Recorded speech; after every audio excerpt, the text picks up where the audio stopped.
Welcome to What Healthy Couples Know That You Don't, a podcast dedicated to helping you create the relationship you truly want. The power of self-awareness. Why understanding yourself changes everything. Episode 160. Self-awareness is both a curse and a blessing. Lucky us. It is a blessing because it improves who you are down to your very core. It is a curse because it is so hard to do the work of facing up to your own dark side. You can only learn to really see yourself from other people if they're willing to be truly honest with you about you. All of us are so good at pretending we are better than who we are because it's hard to look at our selfishness, our greed, our anger, our dark side. When someone lacks self-awareness, it is far more difficult to have success in relationships. Self-awareness must begin with being vulnerable with yourself, recognizing when you've been unfair or you've mistreated someone you love. It's very hard to take ownership of your own dark side. So you may be wondering, what's in it for me? Vulnerability is one of the few weapons we have against shame. It is shame that keeps us stuck in pretending we are better than we are. It is shame that leads us to keep secrets, to build walls, and to not trust others. When you are able to be vulnerable enough to see yourself and your own dark side more clearly, I guarantee you will be a better partner. It's so easy to wrap ourselves up in the comfort of blame instead of looking at ourselves, recognizing we have a part in all the problems. It is remarkably hard to do the work of relationships, even to face up to how our own disappointments in others are unfair to them. It's so easy to use disappointment as a demand that someone else needs to do something different, and then you get to avoid taking responsibility or looking at yourself.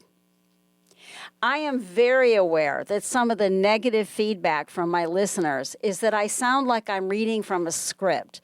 I only do a monologue once or twice a year, and yes, I am reading from a script, so it does sound like a lecture. But I happen to love going to lectures and learning. I just signed up for online classes at the 92nd Street Y for the first time. My priority is to offer substance, and I don't want to ramble or ad lib. I don't make money podcasting, so I'm hoping my audience will give me some leeway. I'm sharing this to demonstrate owning the difficulty of self-awareness.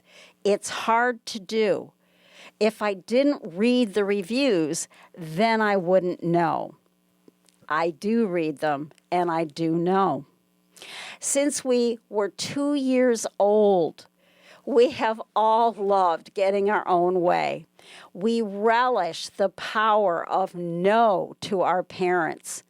Facing the very real power struggles inherent in every relationship is work. Talking in depth to each other to be able to share power requires softening the hard edges of our differences. This may take 25 to 40 conversations. The only way to continue conversations about hard things is if both people are able to have some measure of self-awareness, which offers the added bonus of reducing defensiveness. I'm going to say that again. The only way to continue conversations about hard things is if both people have some measure of self-awareness, which offers the added bonus of reducing defensiveness. It is self-awareness that leads to more I statements that describe, "This is my experience," instead of attacking your partner. It is self-awareness that helps you pause to be able to really listen with attention to the other person's point of view, instead of focusing only on how to campaign for your own point of view. It is the process of self-awareness that helps you understand your own mistakes, which in turn helps you to be more generous to someone else. So when you lack self-awareness, it's harder to take a pause when you are triggered, hurt, or angry.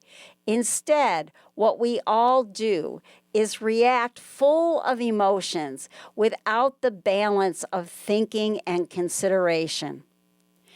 When emotions are 1 or 10, black or white, while we are unable to look at ourselves and see our part in things, we miss out on the middle ground of the 4, 5, 6, 7, or gray. The beauty of reacting this way is how easy it is to convince yourself that you are always right and deserve to gain power in the struggle of whatever it is that's going on. We love to hide in the castle of self-righteousness, recognizing that we can make a contribution to all the problems and troubles, and understanding how you do that leads to being a better person. It's recognizing patterns that happen over and over, because there's always a pattern to the things we have to learn.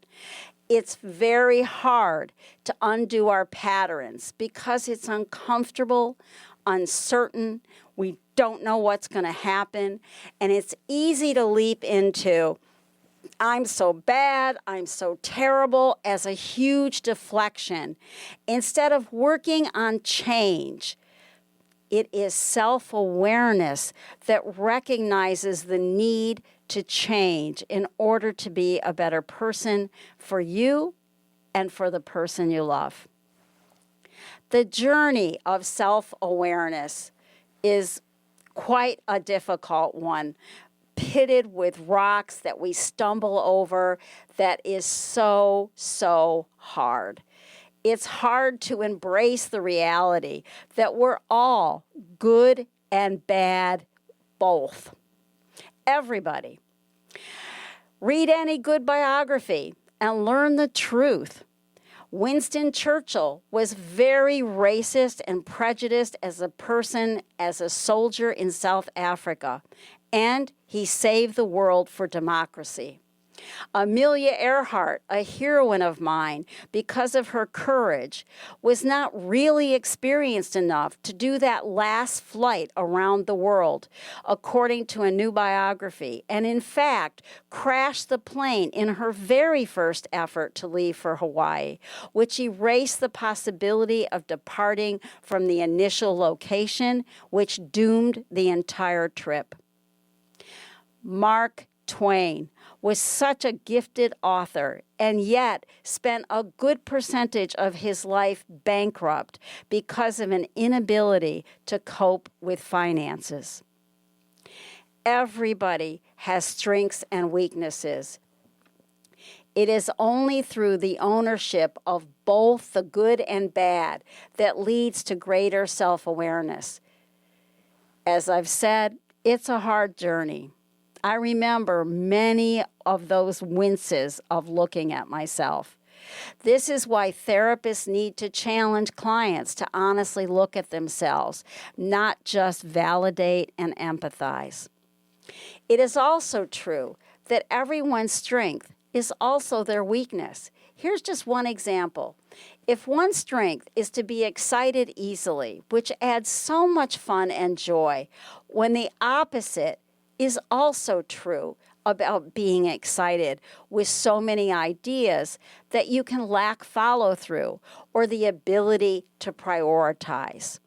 Thinking of yourself and recognizing both sides to who we are can create a greater sense of a whole of yourself, where we can make better choices along an entire continuum of who we are. So there's excitement, and self-awareness helps you understand when to enjoy the fun part and when you have to buckle down and do some of the follow-through work. And that continuum of recognizing all the choices along the way between the 1 and 10, the 2 through 9, the gray in the black and the white, that helps us all to respond instead of react. And responding instead of reacting is such a key to making a relationship work. It's so crucial and important. We all have a part in what's going on, and learning to juggle the complexity of 2 points of view instead of burying ourselves in the comfort of only 1 point of view. It is so easy for all of us to get each other wrong. Misunderstandings are a constant.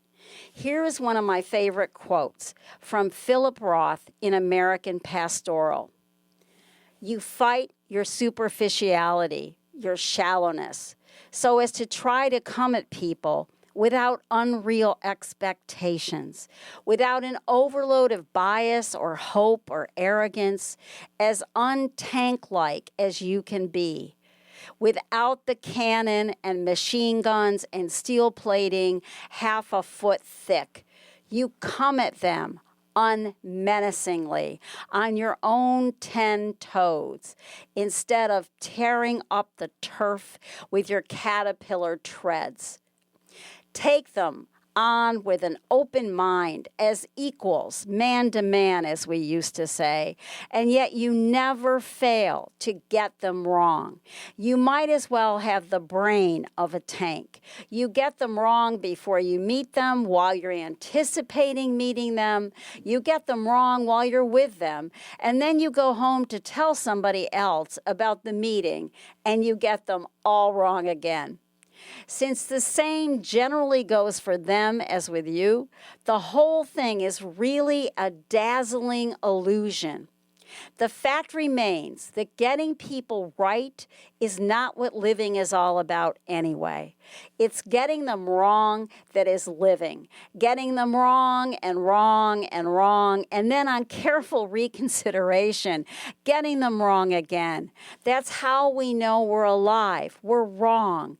Maybe the best thing would be to forget about being right or wrong about people and just go along for the ride. But if you can do that, well, lucky you. And I think that's also true about understanding ourselves.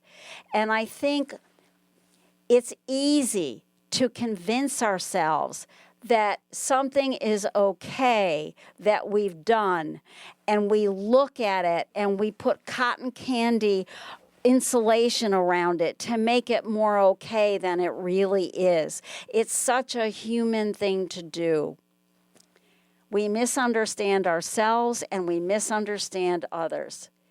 So self-awareness means recognizing that you misunderstood someone else, recognizing that you contributed to stuckness or trouble. In problem solving, it is so important to open up the conversation to both of you having thoughts and ideas that matter, instead of one person has to win. Lacking self-awareness is hard to live with because there's not a mutual recognition of the need for change. Instead, the requirement of change is solely focused on the other person, because then things would be fine. It's really hard to be in a relationship when you've begun to increase your own self-awareness and the other person essentially refuses to do so. Self-awareness is that wince where you recognize your own demons or darkness, which is the biggest part of the story in the K-pop movie, The Demon Hunters. It is the lead singer who has to learn to be authentic about who she is and own her own demons. The truth is, when you own your own dark side, then you are able to be more generous and humble about others and their failures or mistakes because you recognize your own humanity.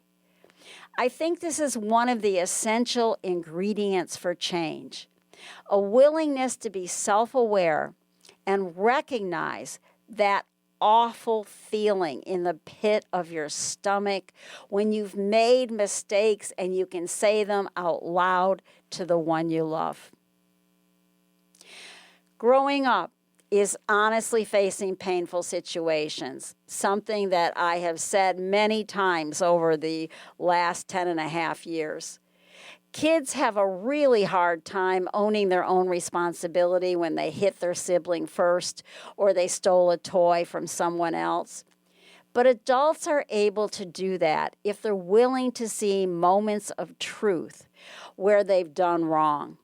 It's a very hard place to get to, and that's why I still miss people having the opportunity for real group therapy. Group therapy offered different voices and created an opportunity for truth to drip in more easily. Probably the most valuable moments of therapy for me as a client have been in groups and hearing something that made me wince with the truth of it. We can't really learn to see ourselves accurately. We need outside feedback. As long as we cling to only wanting to see ourselves the way we want to, we will not change. Those real aha moments are when you realize your own perceptions are false, your own idea of reality has been distorted for lots of legitimate reasons, but distorted it is. I still remember when Miriam Polster told me the story of my clinging to the victim perception of my father, who could not share the words, "I love you." She said to me in front of an audience of 175, "What an endearing story of your father." It flipped my perspective and understanding to see my father more accurately and honestly. I was no longer in the comfort zone of being only a victim. Those are exactly the great moments of therapy, where you take in a new way of looking at something important, a new way of thinking and feeling that undistorts, if you will, your own alternative reality to bring more balance. We all distort reality because it's all about us, and when you lack self-awareness, it's even easier to do because then reality is always on your own terms. When reality really encompasses the perspective of both of you, the other person makes a sea change in how you see things. It can't be just you. There is a delight in a growth mindset that makes all the hard work worth it. It is exactly having the ability to respond instead of react way more often. You now own a more whole sense of yourself, which offers you more choices along that continuum that I mentioned. Just think about adolescents who are so 1 or 10, who feel wonderful or awful. You are my friend or my enemy. There's no in between. Embracing self-awareness is embracing uncertainty and being willing to be confused. Confusion is often the beginning of change. When you are oh so certain about you, then change is off the table. It is self-awareness that makes you more trustworthy. Think about that. Not a small thing, because you are more willing to have the other person's best interests at heart, which we've talked about in the previous episodes on trust. With your own interests in check, more in balance, self-awareness makes you more authentic because you're more able to make amends, to own your part in the patterns and problems, and to talk differently without having to be a top dog and win. When you lack self-awareness, you are talking in a way that demands attention because you are right. When you talk with self-awareness, there is more of an openness and a willingness to understand and learn, which leads to the opportunity for growth. So self-awareness leads to growth. And that's the part that's going to help everyone to part from this mortal coil with greater calmness and acceptance. Because you know that you've made every effort to be a better person every step of the way. Self-awareness is learning to take responsibility for all the different parts of who you are. And then through a great deal of effort, being able to improve who you are a little bit every decade. Self-awareness is precious and a real treasure that leads to enormous benefits of living life well. Unfortunately, living in such a polarized world does not encourage self-awareness. Think about all the political arguments in extreme left and right that are so one-dimensional and so self-righteous and so certain all the answers that are correct are only theirs. The unwillingness to negotiate, the unwillingness to compromise, the unwillingness to see opposite views as anything but enemy territory. That's what a lack of self-awareness can do in a population at large. And it's a very scary place because truth is not in the extremes, the 1 or the 10. It is extremism within yourself when you get stuck in, I am a good one or I am the right one, or I am the opposite, I am the terrible one, I am the bad one. How many times have you tried to say something with moderation to a parent and the parent says, oh, I guess I was just a terrible bad parent? It's really just a way of deflecting the conversation because it is hard to hear ways to improve. One of the homeworks I would give each of you is being able to say to your kid or your partner, what is one way I can improve to be a better parent or to be a better partner? Ask. And if they say, oh, you're great, I don't need to say anything, I don't really think that's true. I think that that's a way that kids try to protect you or your partner tries to protect you. And I don't think it's necessary if you have self-awareness. We all can be improved. Absolutely no question about it.